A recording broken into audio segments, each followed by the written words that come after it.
सलीलचन्दनचर्चिताय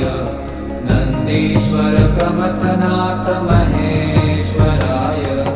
मन्दार पुष्प बहु पुष्प सुपूजिताय तस्मै